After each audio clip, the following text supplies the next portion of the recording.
and Toastmaster. I will start this meeting with zest. The topic for today is hope. What a relevant topic for us. I have two experiments that I would like to tell you about. And if you'd like to know more about them, you can talk to me at the break or you look it up yourself. And the first experiment is where scientists put a rat into a bucket of water and they time it to see how long the rat can swim before it eventually drowns. Average 15 minutes. And that's the control group. In the second group, the same thing, but with a slight twist.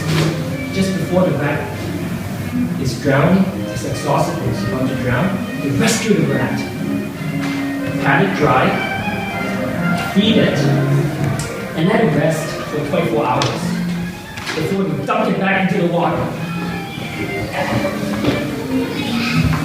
And guess how long the rat swam the second time?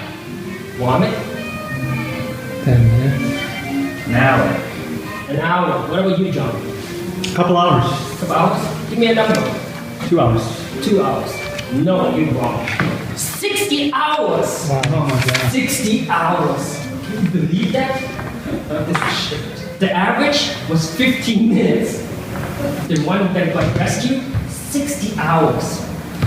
The second experiment I would like to tell you about involves dogs, in which they put a dog into a cage or a box and shock it. What does the dog do? Oh! Sniffs around, looks for a way to escape. But escape is futile. Once you realize that, you lay down and don't do anything. As soon as they take the same dog and put it into another box, this time they can escape from this box. And they shock the dog. What does the dog do? It lays down and doesn't even bother moving. What do the scientists call this behavior? Learned helplessness, in which the dog has learned that no matter what it does, it cannot escape. And so this knowledge has been transferred to a new situation in which it's no longer is true. Well, how does it relate to you? You're not dogs and you're not rats, so why are you telling me this? Well, they did the same experiment with humans. Unfortunately, nobody got shocked or got drowned in the process. But the lesson from the experiment is, from those experiments, is that humans can learn to become victims and become paralyzed. And that leads to hopelessness and inaction. This fuels a vicious cycle in which you don't even bother taking action. If you don't take action, you get stuck in your current circumstances. And if you're not even willing to try new things, you won't improve.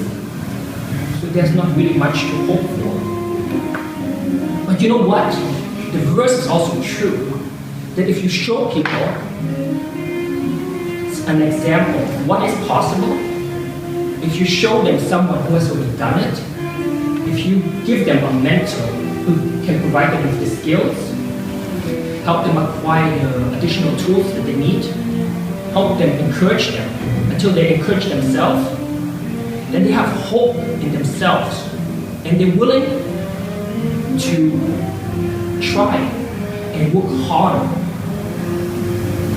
So you see, if you can't find a miracle, why don't you be a miracle for someone else?